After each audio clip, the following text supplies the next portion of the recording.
Welcome. Today, let us discuss about Azure account. What is an Azure account? If I wanted to use any cloud services on Azure, I need to have an Azure account.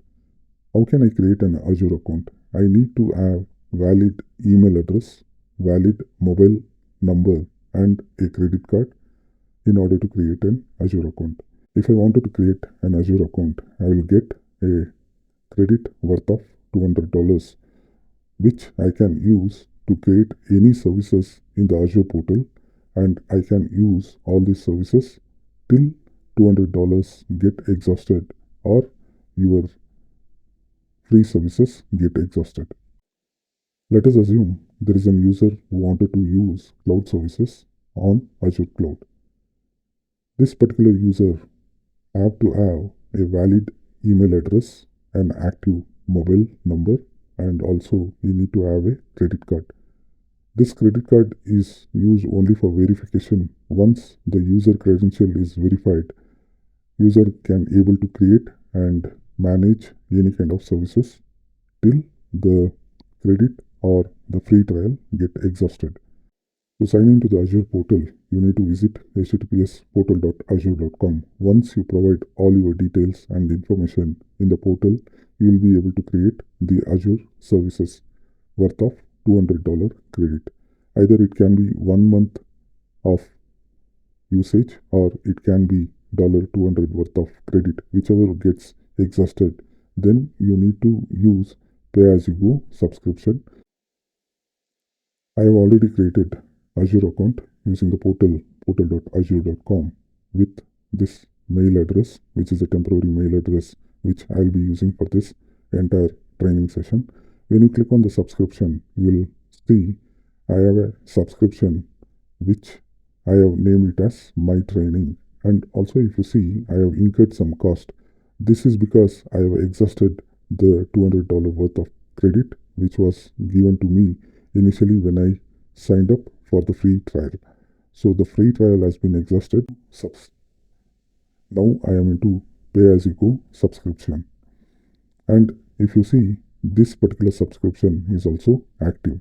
For single user, when you wanted to try out some of the services in Azure Cloud, it is only required one subscription. If you are an enterprise and if an enterprise is willing to move all their infra into their cloud, then they will isolate their infrastructure depending on their environment. So I have created multiple environments based on their requirement. Assume that an enterprise wanted to move to cloud and they wanted to isolate all their production environment and their development and test environment.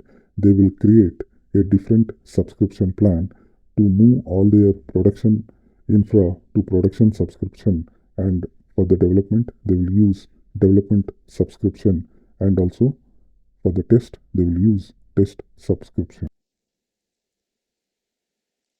Not only isolating the subscription plan will help you in your enterprise, but also whenever you have some merging with another company, let us say this is a company X.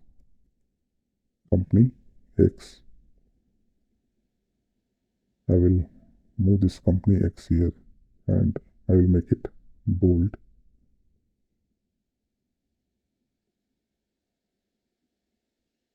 I'll make it bold.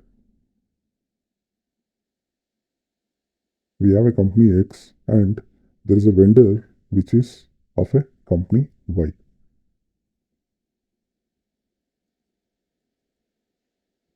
This is the company Y who is the vendor for company X.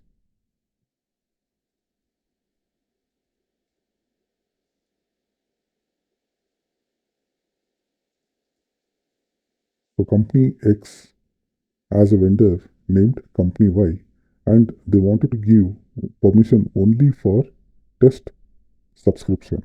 So what they can do is they can simply